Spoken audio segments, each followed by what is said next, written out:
Assalamualaikum warahmatullahi wabarakatuh. Waalaikumsalam warahmatullahi wabarakatuh. Yang terhormat, Ibu Ajeng, selaku dosen mata kuliah Rekayasa Biokimia, di sini kami akan mempresentasikan hasil diskusi kami tentang virus. Sebelum dimulai, persilahkanlah kami untuk memperkenalkan diri. Saya Meta Aliazadini dengan NIM 175211009 sebagai moderator. Saya Aksara Ardava dengan NIM 1852104. Saya Faisal Sultan Witarsani dengan NIM 185211015. Saya Alfredo Agasta Suseno dengan NIM 185211039. Saya Dani Widianto dengan NIM 185211100. Saya Prayoga Putra dengan NIM 185211133.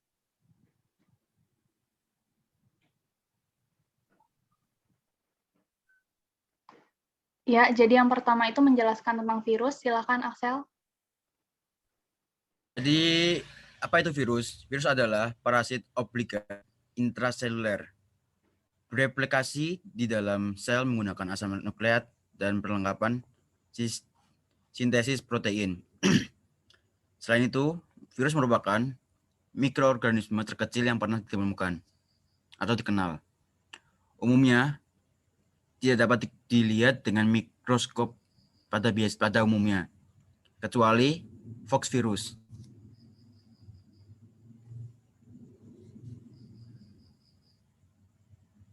Untuk klasifikasi penamaan virus, itu ada dua. Yang pertama adalah nama famili virus ditandai dengan akhiran Viridae. Anggota famili merupakan virus yang mempunyai sifat umum yang sama dan tidak banyak berubah. Anggota famili tertentu mempunyai morfologi virion, struktur dan replikasi genom khas. Hal ini menunjukkan kemungkinan filogenitas yang sama. Dari berbagai famili,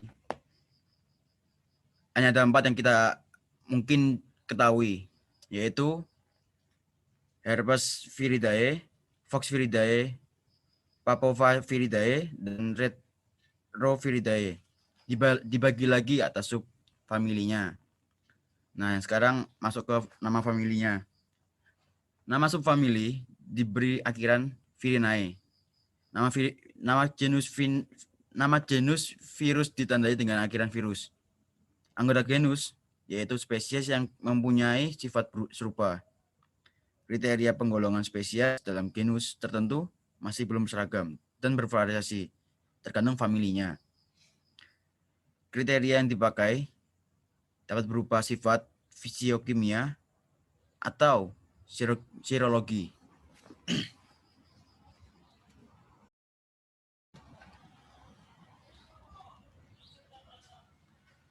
Selanjutnya kita masuk ke jenis virus. Yang pertama virus DNA. Virus DNA adalah virus yang materi genetiknya berupa asam nukleat yang berbentuk rantai ganda berpilin di dalam sel inangnya. DNA pada virus akan mengalami replikasi menjadi beberapa DNA dan juga akan mengalami transkripsi menjadi mRNA. mRNA kemudian mengalami translasi untuk menghasilkan protein terselubung dari virus itu sendiri. Masih di dalam sel inang, DNA dan protein virus mengkonstruksikan diri menjadi virus-virus baru. mRNA juga akan membentuk enzim penghancur atau lisozim, sehingga sel inang lisin itu akan hancur dan virus-virus keluar untuk menginfeksikan sel-sel inang lainnya. Contoh virus DNA yaitu papiloma, polyloma, parvovirus B19, adenovirus, varicella zoster atau cacar air, bacteriophage, hepatitis B virus, smallpox virus, anelovirus, salterprovirus.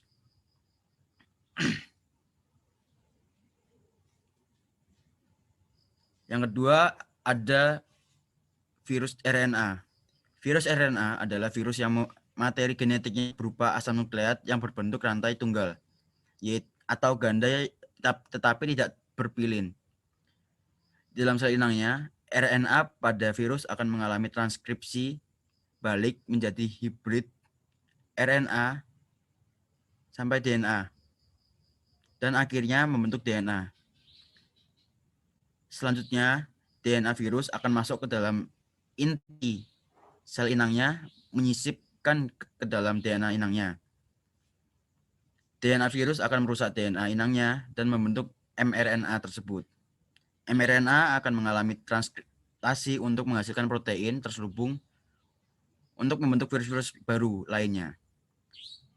Contoh virus RNA yaitu HIV/AIDS, influenza, virus hepatitis E, poliovirus, virus demam kuning, diare atau reovirus, gondong, rotavirus, hepatovirus, virus Ebola.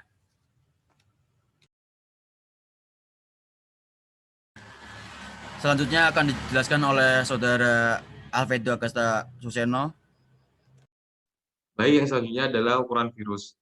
Ukuran virus berkisar antara 20 hingga 300 nanometer. Dengan kata lain, garis panjang 1 cm dapat diisi dari 33.000 hingga 500.000 virus yang berbaris lurus.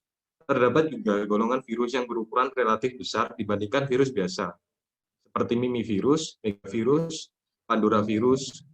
Virus-virus ini berukuran sekitar 1000 nanometer, menginfeksi ameba dan ditemukan pada tahun 2003 sampai 2013. Ukuran virus-virus ini berkisar antara 10 kali lebih panjang dari virus influenza, sehingga volumenya 1000 kali lebih besar, sehingga disebut virus raksasa. Next.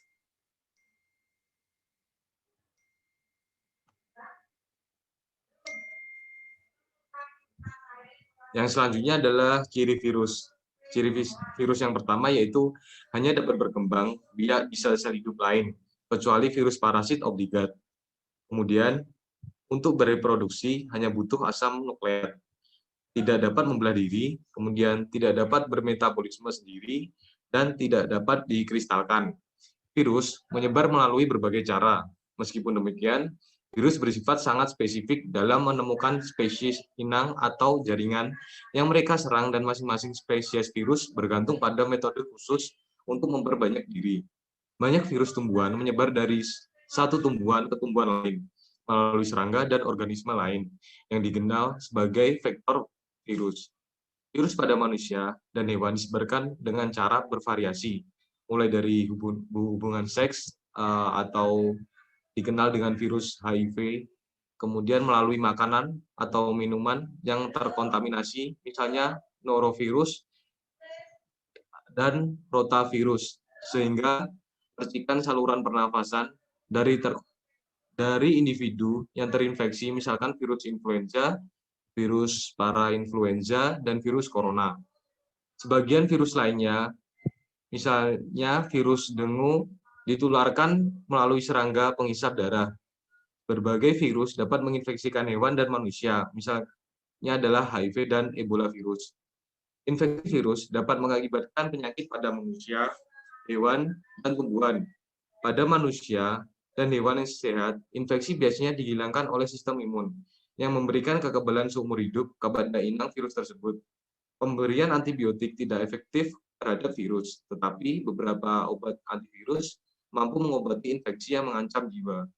Pemberian vaksin dapat mencegah sejumlah infeksi virus dan menghasilkan kekebalan seumur hidup. Virus dapat mengalami mutasi genetik. Virus RNA bermutasi lebih cepat dibandingkan dengan virus DNA, sehingga memunculkan tipe baru yang tidak dapat diatasi dengan cepat oleh sistem imun inang mereka. Virus influenza misalnya seringkali bermutasi, sehingga diperlukan vaksin baru setiap tahun. Kemunculan virus baru yang belum pernah ditemui sebelumnya dapat mengakibatkan pandemi seperti pandemi flu H1N1 pada tahun 2009 dan pandemi virus pada tahun 2020. Next.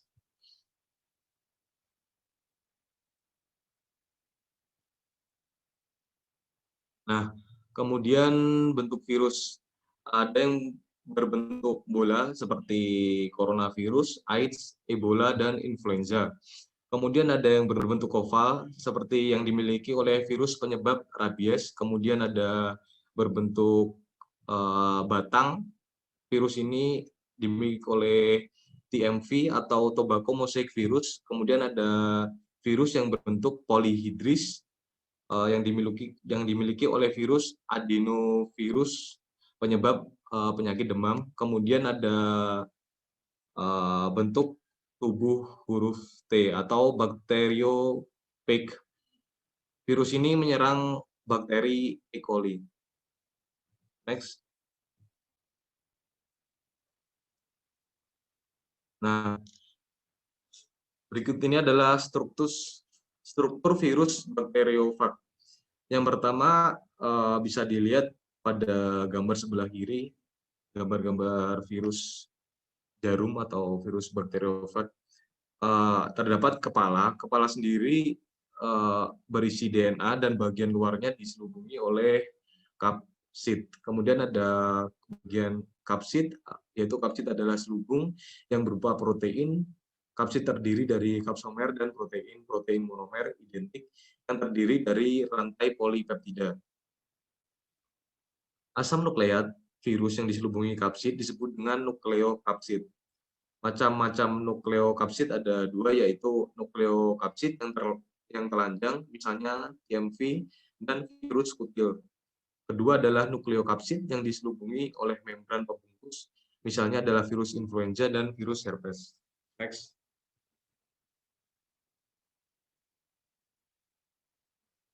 Kemudian ada isi tubuhnya. Isi tubuh yang kering disebut dengan virion, adalah bahan genetik, yakni adalah asam nukleat, DNA atau RNA. Yang terakhir ada ekor. Ekor virus adalah alat penancap ke tubuh organisme yang diserangnya, terdiri atas tabung bersumbat yang dilengkapi oleh benang dan serabut seperti gambar di sebelah kiri dengan ekor yang runcing-runcing. Next.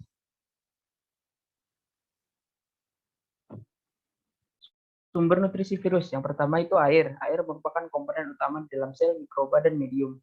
Fungsi air sebagai sumber oksigen untuk bahan organik sel pada respirasi.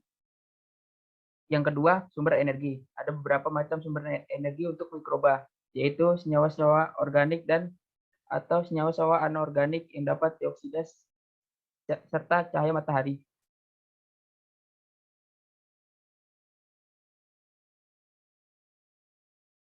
Sumber nutrisi virus yang ketiga yaitu sumber dari karbon. Organisme yang berfotosintesis dan memperoleh energi dari oksidasi senyawa organik menggunakan secara khas bentuk karbon yang paling teroksidasi, CO2, sebagai satu-satunya sumber utama karbon seluler. Yang keempat, sumber dari oksigen. Untuk sel, oksigen tersedia dalam bentuk air. Selanjutnya, oksigen yang berasal dari molekul oksigen hanya akan diinkorporasi ke dalam substansi sel kalau sebagai sumber karbon digunakan metana atau hidrokarbon aromatik yang berantai panjang. Oke, selanjutnya sistem reproduksi. Jadi ada dua sistem reproduksi, yaitu daur litik atau siklus litik dan siklus lysogenik. Oke, yang pertama daur litik. Daur litik adalah siklus reproduksi atau replikasi genom virus yang pada akhirnya akan menyebabkan kematian bagi sel inang tempat virus hidup. Virus hanya dapat melakukan replikasi pada siklus ini atau dengan kata lain disebut dengan virus virulen. Pada daur litik terdiri dari 5 tahap sebagai berikut. Tahap pertama yaitu tahap adsorpsi.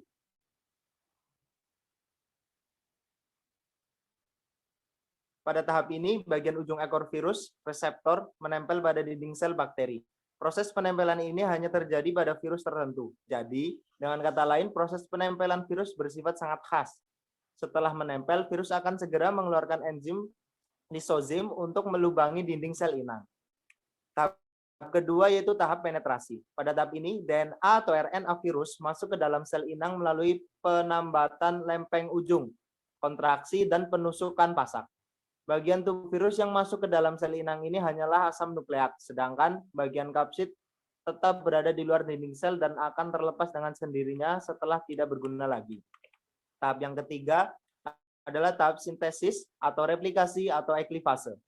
Proses yang terjadi pada tahap ini adalah penghancuran DNA sel inang, sehingga membuat sintesis DNA bakteri berhenti bekerja. Setelah proses ini berhasil, DNA bakteri kemudian digantikan oleh DNA atau RNA virus, sehingga virus mampu mengendalikan secara utuh kehidupan dari sel bakteri. Hal ini bertujuan untuk membuat salinan asam nukleat virus DNA atau RNA yang kemudian membentuk sebagian komponen tubuh virus seperti ekor dan kapsid. Kapsid sudah dijelaskan tadi oleh Saudara Alfredo, yaitu kapsid adalah kulit protein dari suatu virus. Ini terdiri dari beberapa subunit struktural oligomer yang terbuat dari protein yang disebut protomer. Tahap keempat, tahap perakitan. Setelah melalui tahap ketiga tadi, tahap selanjutnya merupakan perakitan tubuh virus yang masih terpisah-pisah, seperti kepala, ekor, dan serabut ekor menjadi virus yang utuh. Selain itu, kapsid utuh yang terbentuk juga kemudian diisi oleh DNA atau RNA, sehingga proses reproduksi berhasil menciptakan virus baru. Pada fase ini, dihasilkan bisa mencapai 100-200 buah. Dan tahap terakhir dari daur litik adalah tahap lisis atau tahap litik. Pada tahap ini, kerja enzim lisozim tidak hanya untuk melubangi dinding sel inang saja, tetapi juga membuat dinding sel mengalami perpecahan di akhir fase reproduksi virus. Pecahan dinding sel kemudian diikuti oleh pelepasan virus-virus baru yang telah siap melakukan replikasi ulang dengan menemukan sel inang baru. Yang kedua adalah siklus lisogenik atau daur lisogenik, dikenal juga dengan daur tenang. Pada fase lisogenik, virus akan membaur dengan sel inang atau bakteri dengan membentuk profage, bacanya profage, sehingga sel inang tidak terlisis atau rusak. Setelah akhir masa inkubasi virus, dengan kata lain, replikasi virus akan mengikuti pembelahan atau reproduksi bakteri. Namun tidak jarang pula setelah beberapa kali menjalani daur lisogenik dapat berubah menjadi daur litik dan menjalani tahap lisis yang merusak. Dalam daur lisogenik, tahapan-tahapannya lebih banyak dari daur litik tadi.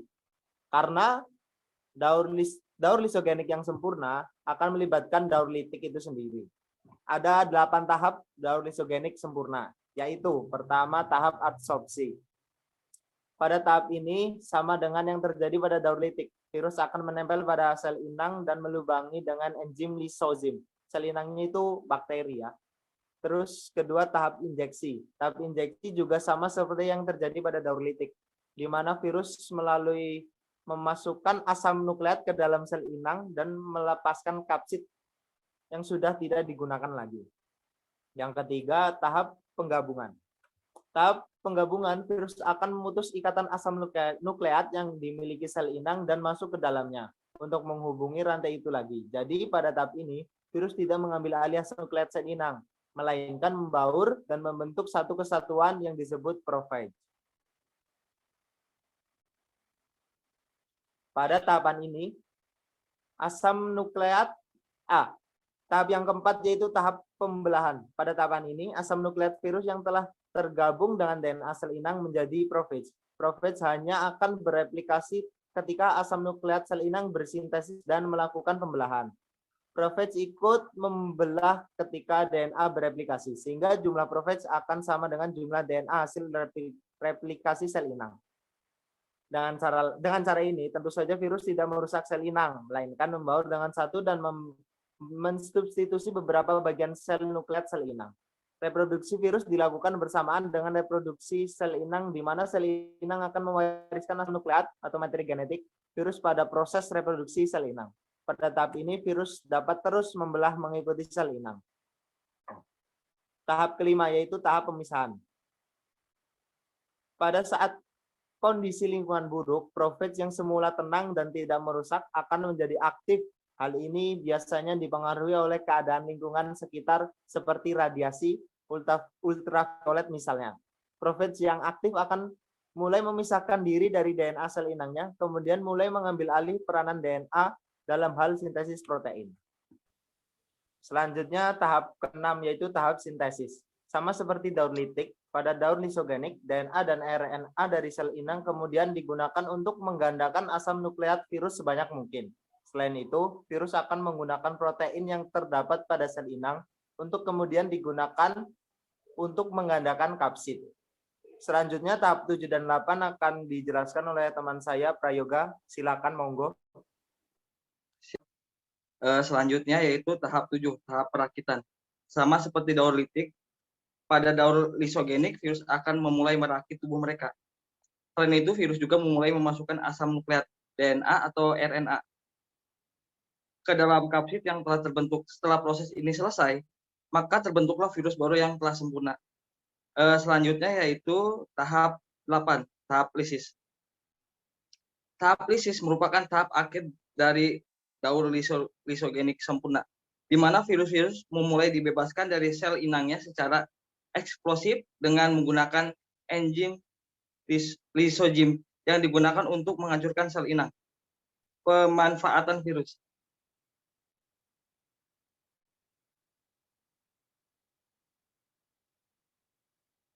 Nah, di sini pemanfaatan virus ada di bidang pertanian atau rumah tangga, yaitu virus bermanfaat sebagai pengendali hama serangga. Salah satu kelompok virus, bakulovirus, dapat menginfeksi serangga dan arthropoda lainnya. Bakulovirus kemudian ditanamkan pada gen tanaman pertanian. Akibatnya, larva serangga yang memakan tumbuhan tersebut akan terinfeksi dengan bakulovirus dan lama-kelamaan dapat merusak jaringan tubuhnya. Di bidang industri, virus membantu proses pembuatan obat, vaksin, dan antibodi yang berguna untuk meningkatkan kesehatan masyarakat. Selanjutnya saya berikan waktu kepada Meta. Demikianlah yang dapat kami sampaikan. Mohon maaf apabila ada kata atau perilaku yang kurang berkenan. Terima kasih atas perhatiannya. Kami akhiri. Wabillahi taufiq wal hidayah. Wassalamualaikum warahmatullahi wabarakatuh. Waalaikumsalam warahmatullahi wabarakatuh. Alhamdulillah ya Allah. Thank you.